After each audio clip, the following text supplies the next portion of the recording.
Hey, podcasters, this is Amy J, and thank you so much for tuning into Begin to Podcast, whatever we're calling this YouTube show, podcast, whatever, because we got a name change coming. We're going to figure it out. For now, Podcast Villa, it'll change. We'll see what it is. But I know Ann has brought you some cool people. I brought you some cool people, but I got a cool person for you today. I don't lie about this. All the people I know are cool because that's just how I roll. And Kerry-Ann is someone you guys need to know. She's someone, I don't know when we ran into each other. I want to say it's been 3 years. I think it's almost 3 years.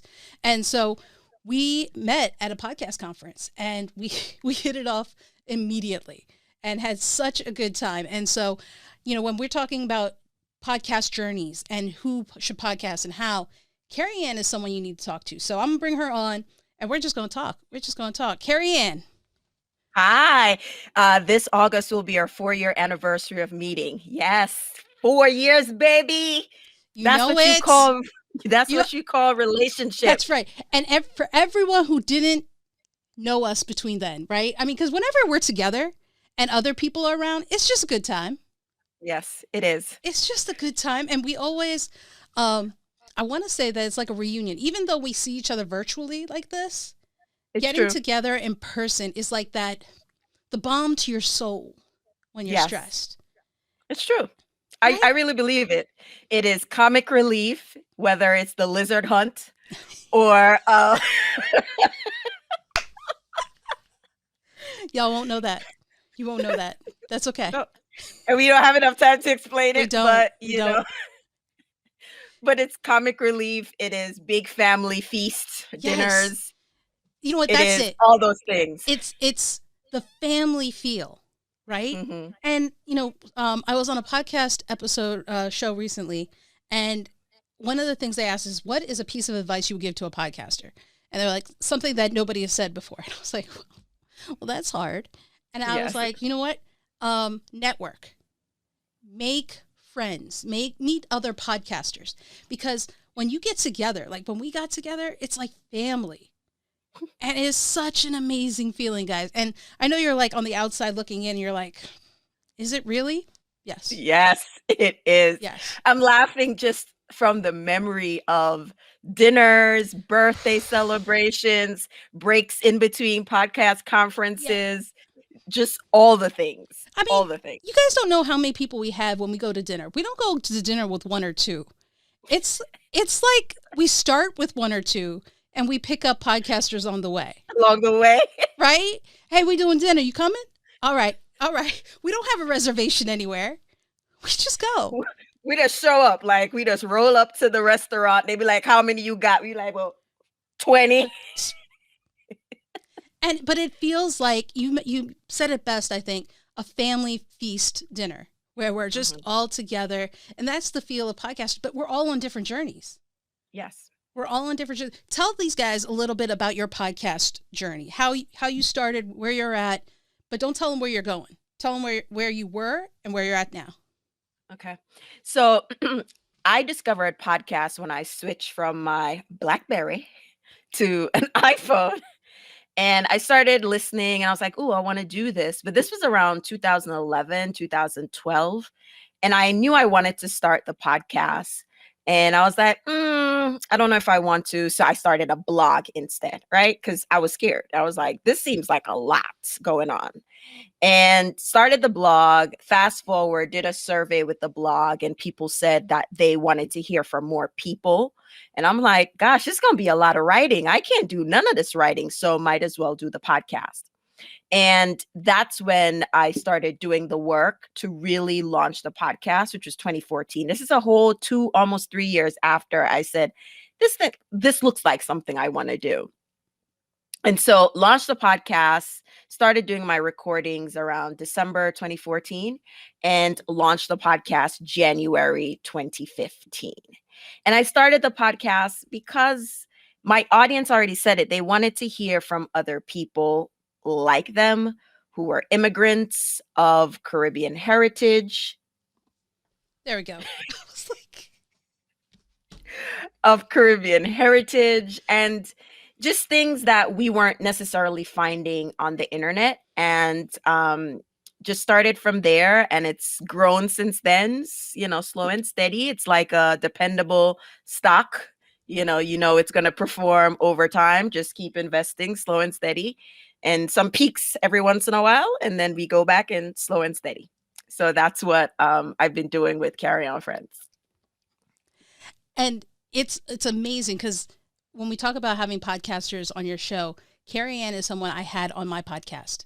Yes, that was a fun episode. Right? Because we talked about your journey. We talked about what you're doing and the joy it brought to you. I mean, right? That was, and it's still there today. Your episode wasn't like years ago. You still have this joy today. And so you're someone who produces podcasts for other people. You have this network, you grow, you have ideas in your mind that you've talked about, and you know the mind of a podcaster, right? You can relate, you can help people. It's something that connected us. And so one of the things we talk about on this show is people who podcast. I just saw an email the other day. I don't know if it was today or yesterday. And someone was talking about how podcasting is booming since the pandemic. But like, I want to say 80% or some percentage, I got to find the email, was that these podcasts have pod faded. Of course. And people are like, what's pod fade? Pod fade is when you kind of start and then you kind of fade away, right? And in the same email, they talk about doing a challenge, a 10-episode challenge for podcasting. You see your face? This is why we get along. And I'm like, so in the same breath, we're talking about how people start a podcast and then disappear. But then you want people to just do 10 episodes because you prompted them. And then what? Wouldn't they? Or you just want to say, I got podcasters to do 10 episodes. But after the 10 episodes, they're going to go right back to fading. So, I mean, you didn't really address the crux of the matter, which is, go ahead. Yeah, no, let's talk about that. So what is the crux of the matter? When people see this, they get these emails. They're like, this is it. This is going to do it. And I and you, as people who have podcasted, veterans at this point, I hate using that word, but we are kind of. But we're OGs. Not as OG as those in the 2000s, but we OG 2010, y'all. Yes. We're in that era. But when you see that, and it hurts you because you know some people are going to fall for this. Can you explain to these guys why you don't want them to fall for that kind of a challenge? I mean, you have to podcast from a place of, I don't want to say, what's the word I'm looking for? Not a place of lack, or not a place where you need so much motivation that you can't even drum up your own muster of energy to do that. You have to podcast from a place where this is bringing me some level of joy or satisfaction deep down. And if I don't make $1, I would still do this. And that's the question that I've asked myself, not once, not twice. I actually asked myself after that first podcast conference, because the pressure is on, because everyone is like, how are you going to make money? How are you going to make money? And I was like, wait a minute. Like, if I don't make money directly through this podcast, do I still want to do it? And that answer was yes. And when I was able to honestly answer that question, for you, it might be like, nah, I don't want to do it if I can't make any money. And that is fine. Once you know the answer to that question and you're like, this is not making me money, then it's fine to walk away. But if you know you want to do this, regardless if you make a penny, then you're operating from a place of fulfillment and joy. And yes, there'll be moments of exhaustion. And I think that's where we need to separate whether it's a moment of exhaustion or some other element that is impacting your ability to continue. And all of those happen. I'll tell you the story. When I first started podcasting, I was probably 3 episodes in. I didn't learn about batch recording yet. And episode is due Tuesday. It's Monday night. And I'm like, dang it, I don't know what I'm going to record. And so I say, hit record. Hey, everyone, welcome to another episode. I don't have anything to record. I'm annoyed that I don't have anything to record. but I promised you an episode every 2 weeks. So here's an episode about not really wanting to do this. It is at like 9 o'clock and I have no clue what I'm going to do. I procrastinated. I thought I was going to get some ideas, and it was about a 7-minute episode. I was annoyed. But you know what came back, Amy? People are like, well, how did you actually get up to record that 7-minute episode? Mm-hmm. And it was one of those things where it came to me that even in that moment, I was vulnerable, not knowing I was vulnerable, because many people have things that they have to do but don't want to do it. And the fact that I shared that, I don't have anything really prepared. And I tried, I procrastinated, but I still did it because I had a commitment. And that was the first real moment very early on in the podcast that there's a vulnerability about the experience. And while my audience may not identify recording a podcast, it may be something else in their life that they're delaying or putting off, but they looked at what I did. And so you look at these moments and say, you know what? I do have a story to tell. I can help people through my experiences. So, pod fading or not wanting to record a podcast, you got to be honest with yourself. I tell people all the time, I ask myself, is it time to quit this podcast? And if it's not time to quit this podcast, what does it look like in the future? And tech companies do this all the time. When they accept VC money, there's this idea that, or if they don't accept VC money, whatever, they're looking to sell at some point, right? There's an exit strategy in place. And for anything you do, particularly a podcast, what does their exit look like? And it's okay to step away from this iteration of your podcast and start a new podcast if that's where you are. But you just got to be honest. I'm sorry. I don't know if I answered your question, You but did. that's just how I You feel. did. Because I think that's fair. There's two things I want to pull out from what you talked about. One, vulnerability. I think the biggest thing I get, and let me know where your thoughts are on this, is regardless of what you do, when you are vulnerable, right? Because I often think like anybody can podcast. This isn't a big deal. But what people seem to be impressed by is that I am my true self. I'm vulnerable. And that's what they relate to. So the fact that you went on the mic and was like, listen, I got nothing. I got nothing. I had nothing. I got nothing. And they respected you for that, right? Mm-hmm. Versus you just lying or faking it. I think at that moment, because you probably heard this, people related to you more because you became more than just a podcaster. You became Kerry-Ann to them.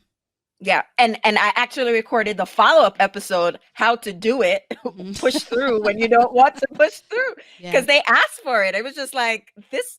You have to understand, I was like maybe 3 episodes in. So all this training and courses and all the stuff that we had, that wasn't available back then.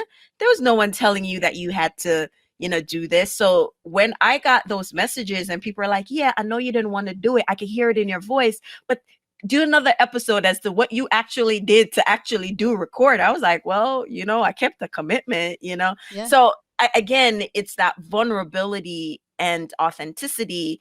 And a lot of times we have to look at it. Are we people pleasing? Are we trying to save face, or are we afraid of something? And figure out which one of those, or which 2, or which 3, or maybe all 3 of those we fall into, and then address it from there. Because I think that's important, because if you don't face that, you're gonna, it could be a 5-episode challenge, 10-episode challenge, it could be anything, and you're gonna go back to a place of like, this is not bringing me joy. And that's the second part.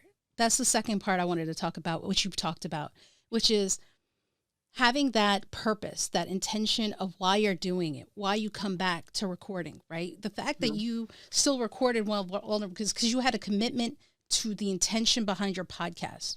Mm-hmm. Like my issue or concern with challenges are, okay, but how does it align with what you want to do, right? You're going to pod fade when you don't have a commitment. A lot of people are like, podcasting is just a hobby. I don't know if I could say that. I mean, it's a lot of work to be a hobby. It's a lot of work to be a hobby, right? I mean, it's a lot of investment too of your time. Like, it doesn't have to be expensive, but it's still your time, which is a matter of currency. So when people are struggling, right, and they're thinking about podcasting, what is a piece of advice you would give them so that they don't pod fade? Or if they're facing this challenge, what would you tell them to be mindful of? Um, I think from what I'm seeing, I think the biggest thing is peer pressure. Mm, This idea of this show is doing amazing, this person is doing amazing, and we look externally at those things and use that to create an internal pressure.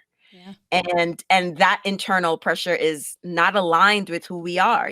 I'm not a gossip person. I'm not, and I love music, but I'm not an entertainment podcast, so I can't look at their performance and measure that to what I do. Hmm. And I think a lot of that is know who you are and who you are talking to and focus on that. The other thing I want us to be very careful about is the way we position downloads, and in the process of doing that, we are discarding people. So Mm, yeah, 20 downloads is good, but I need more. When I listen to that, it's almost like, yeah, these 20 people are good, but I need more people. And that's not what we're trying to say, but that's what it comes off as when we dismiss the stats we have for more. Like 20 is good.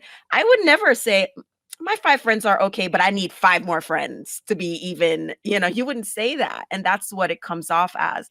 And when your audience hears that, so we want to make sure that we're focusing on or brand or a product or a show or audience and what they need, and just kind of focus on that. Do not be distracted, because it's all ads. A lot of what you're seeing, big media. I yeah. don't have their advertising budget. So if that's who you gonna see. I have this one story of I won't say it because they didn't pay for ads on this, but I remember when one particular airline started out. Like, not many of us can say I've been around when this new airline was founded, but I was back in 1999, I think, or 2000, when this airline started. And people laughed at them because they were offering like $99 round trip flights to one state. And now, like, I only fly this airline because I'm like, they the baddest. They have the best customer service. The moral of the story is they're like, laugh if you must. I'm Mhm. cheap, whatever.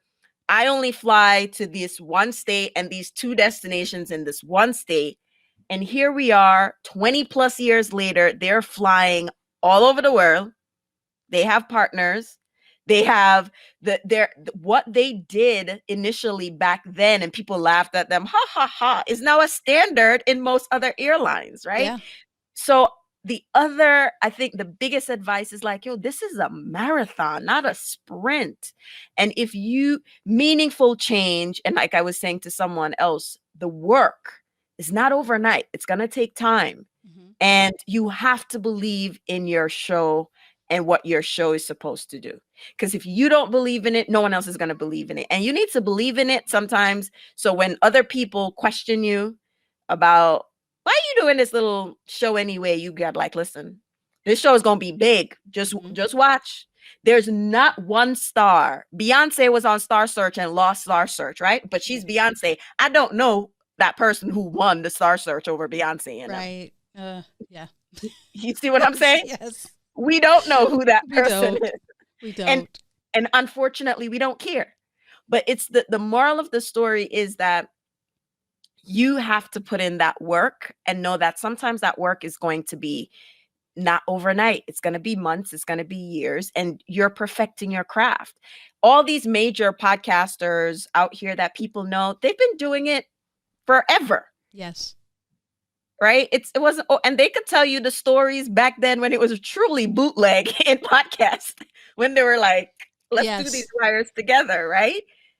I So I always talk about how we have to have our origin story, right? yeah. And see, guys, I'm not the only one saying that it's a marathon, not a sprint. Mhm. Podcasting is huge. It takes us time.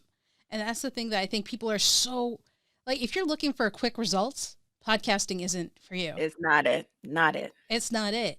And the other thing is, one thing someone told me when getting advice for stocks, right? When you buy stocks, have an intention in mind. Like, why are you buying stocks? Are you buying it just to save money for a house? Is it for a laptop? Is it a quick turnaround? Like, what's your purpose for doing it? And that's because they were like, well, you're looking to see what is my end goal. And it's kind of like that for podcasting. Is your end goal to have 1,000 episodes? Is that what you're seeing? Because like you said, you got to reevaluate every now and then as to whether or not you want to keep podcasting. Because the moment it becomes a chore is the moment you should hang up. I know people are like, yo, you just told people to stop podcasting. Honestly, it's better for everybody if that's the case. And I think that's the thing that podcasting being the new fad, the new cool thing to do.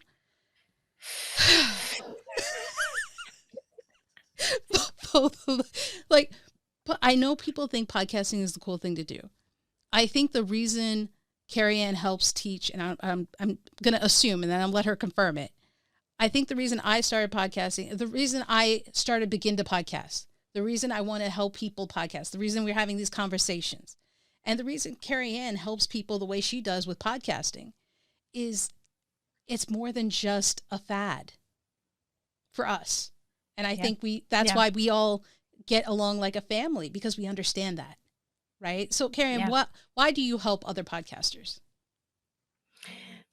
For me, being an immigrant, having cultural experiences that I can't always find on mainstream. And when I do see it, I'm like, they got it wrong. Podcast is a way for me to, tell that story that I don't have to wait on a major platform to tell. Yeah. I look at it as the work that I'm doing for my community. I look at it community second, but my kids first, right? Because they need to hear stories. They need to, of just me doing this. They need to see other people. Podcasting is truly giving voice to people who would have otherwise not have that ability. That is why I do this. It's the opportunity to dispel myths about my culture, about who I am. It's an ability to educate.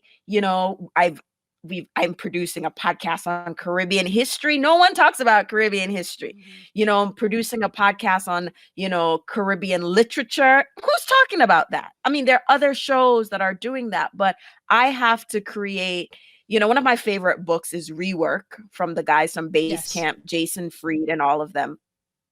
And in 2013, when I launched when I was planning to launch the blog, the line from that book that I used then and to this day is scratch your own itch. Because when I am scratching my own itch, I know just right. I just know how hard or how soft. I know exactly what it is. I don't have to guess. I wonder if Amy would like this. Nah, Amy ain't gonna like it because I don't like it. That's just it. Because also the reality is sometimes the audience is looking to you as the person to bring them things. So I can ask them for their feedback, but I also have to have a sense of like, I think this is what's going to hit.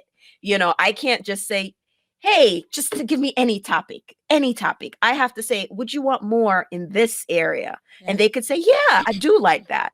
And so scratching your own itch is having a sense of what people want, being in tune to what your audience wants, and creating content.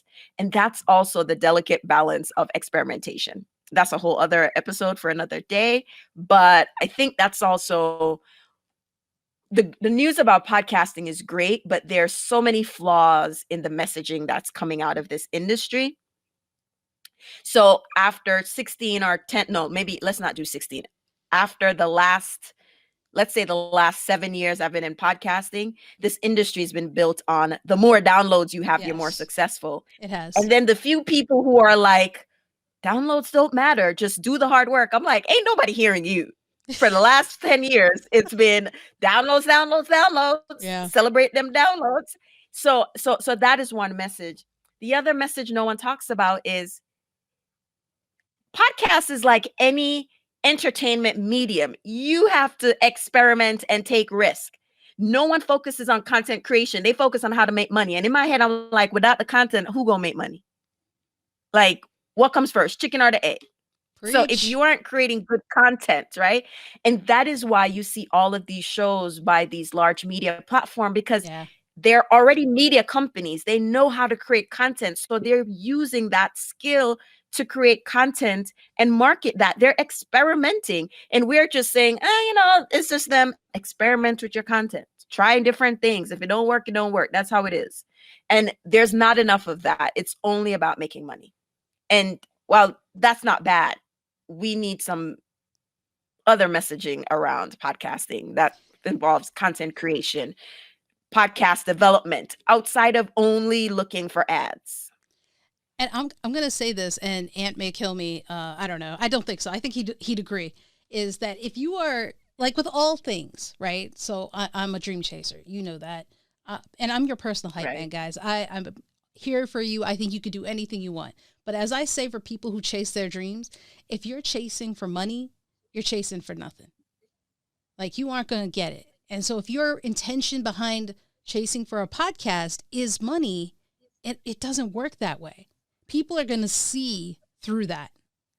You got to give people credit. People know when you're doing it for passion, right? It goes back to vulnerability. It goes to authenticity. When you're going for money, you're going to see things fall. So like, that's why with Begin to Podcast, we try to get clear on the message, right? This isn't just for anybody can podcast. That's true. But if you're going to go through the course, if you're going to join our community, then you got to understand we are about something more than just a quick fix. We're not trying to have you podfade. We want you to last. We want you to have a career like Kerry-Ann's, where you're podcasting and helping other podcasters. And so, what Kerry-Ann said about the messaging about podcasts and downloads, we're not focusing on downloads. Like, it's not about that, right? I mean, if you're impacting one life, you're successful. Yeah. It truly is. I mean, I've had moments where I'm like, oh my gosh, I'm exhausted. I don't feel like doing another audiogram. I mean, and those moments happen. Yes. I'm like, oh my God, I don't know what I'm going to do for the next episode. I'm just tired of this. And then someone tweets out of nowhere, man, I got to go back and listen to this episode. It was so good. And I was just like, okay, I hear you. I hear you. The universe, I hear you. I'm going to keep going because that one person said something. And that's like, that was just like gas in the tank to say, all right. Because the other thing too, you have to know how your audience interacts. And we are also so used to this fandom type situation that we expect that. And sometimes our audience, they're just quiet. They're just in the cut. Like, girl, just produce some episodes. I'm going to listen. I ain't coming on Twitter. I'm not coming on IG. I don't comment. Right? Yeah, I don't comment. I might like it, but I ain't gonna comment. I'm not gonna repost and reshare. And it's true. It's true. And you guys listen, we're saying these things because it's true. And I don't want you to be like, y'all are haters because other people got people that do that. No. You got to understand podcasting is different for everybody. Podcast episodes, podcast shows, people treat it differently. When was the last time you left a review on someone's podcast show? I'm trying to remember. I've done that. I've probably done that in the last couple months. But it's not that, right. And that's the thing is that people don't know it. And people are like, but so-and-so, the celebrity has people. Joe Rogan has, listen, that's them. That's their thing. They're already past we're not on the same level, guys. And you shouldn't be comparing anyway. Yeah. That's me trying to compare my 8-year-old to Usain Bolt. Like, it just ain't happening. It just ain't happening. Don't even worry about it. So, Kerry-Ann, with all this experience, with everything that you've done, right? What is something that surprised you about podcasting?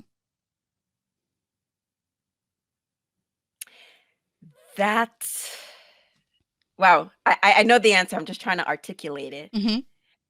What surprised me about podcasting was I'd be in it this long because it was an experiment. Like, I didn't know where it was going to go. And that I would find so much joy creatively doing other things. Yeah. So I think that's the other conversation that I feel like there's not enough of.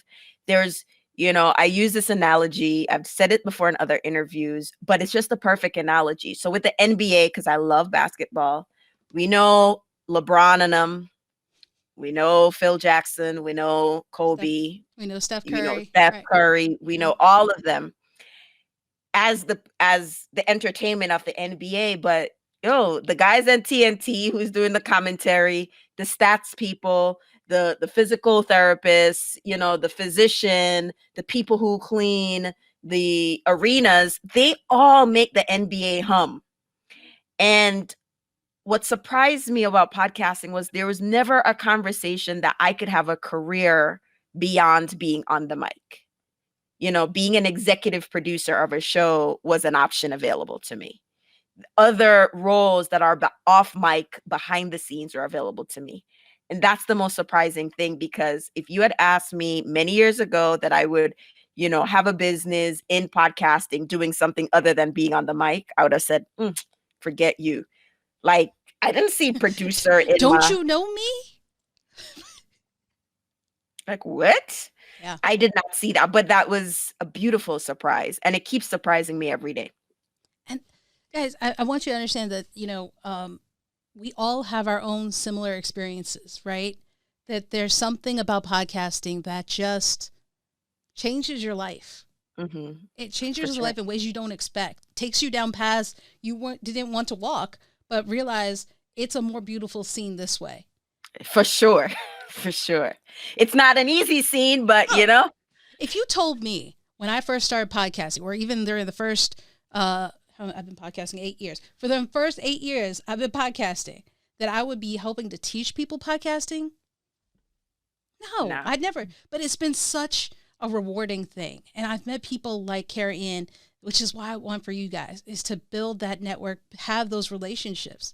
So Kerry-Ann, before I let you go, Mm-hmm. because these guys are paying attention, taking notes, Yeah. what is one thing you would tell them for anybody who's considering podcasting? What would you want them to know? One thing. Boy, one thing. I know there's a Ooh. lot, but go give me one. Two if you have to. That one thing you want to know, what they should know. Don't run away from what makes you different. Ooh! Embrace that. Embrace it. Oh, y'all can't see That's me it. dancing, but Own it. Own it. Own it. I think that's what it is. When I first started podcast, me with my Jamaican accent and everything is just like, what? And now there's a lot of joy to see a group, a whole bunch of industry, a sub industry of Caribbean podcasters come up and just kind of own that. Whatever makes you unique, hold on to that. Don't hide it. Don't try to blend in. Don't try to copy Amy's intro. Don't copy my intro. Do your thing. That's the advice that I have Man, to I need give. to get you know what I need to get? I need to get a fake mic so I could drop it. But there's two schools of thought to that. It's like, oh, you're damaging a piece of good equipment.